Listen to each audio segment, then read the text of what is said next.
Hello, guys. My name is Juan Ramos, and in this short podcast, I want to talk to you guys about the proper way of filling out an information or IT work order.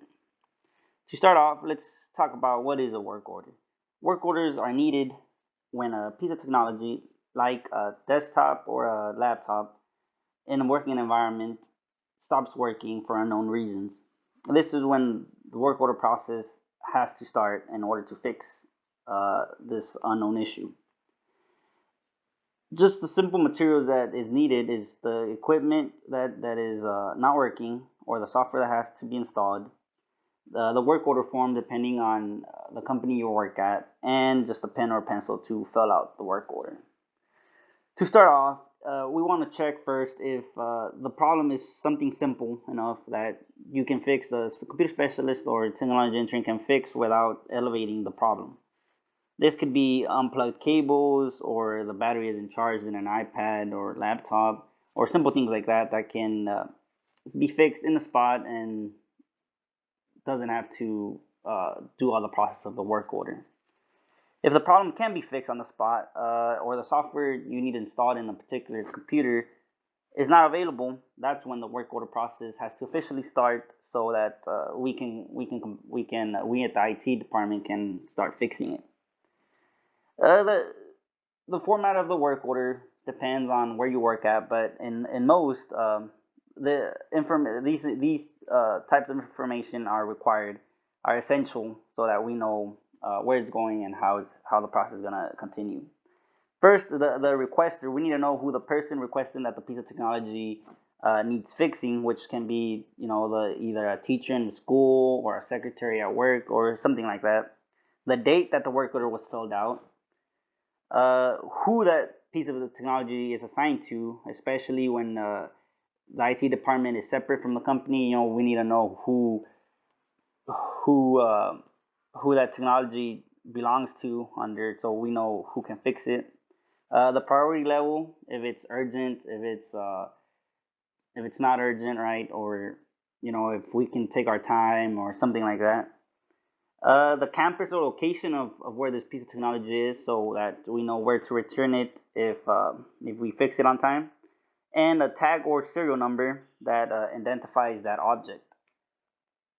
A good thing to know at this point is that this is some general information that most work orders need, but different companies have different requirements of what you need to fill out, so just take that into consideration.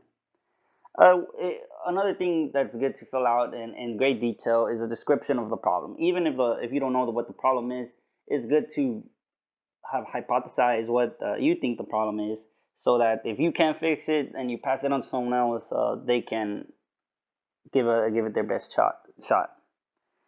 If the work order requires a piece of software to be installed, the computer specialist can install it in the spot depending on what software, or if that software is not allowed in the company, the computer specialist or intern will tell you we can't install it, and that will end the work order. So after filling out the basic information, we can actually start on the work order. We can actually start on trying to fix the actual problem. Everyone that works on this work order has to put their name and what they did, so that we know there's a paper trail we can follow back to who did it and what happened to it.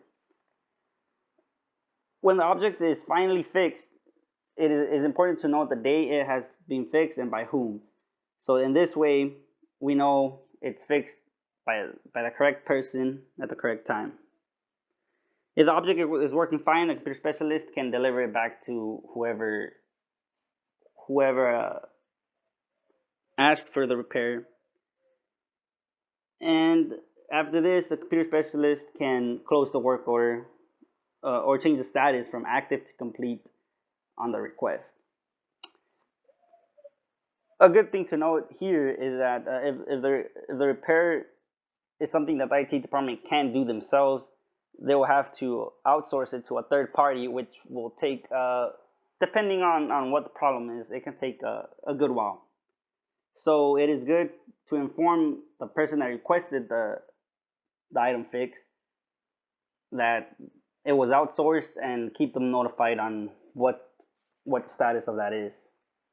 So this basically wraps up how to fill correct work order. Not all work orders are the same, but most of them require the information, the essential information, like who requested it, the date, the problem, a tag or serial that identifies that, or something like that. So the next time you have to fill out a work order for IT, you have a general idea of how to do it. Thanks.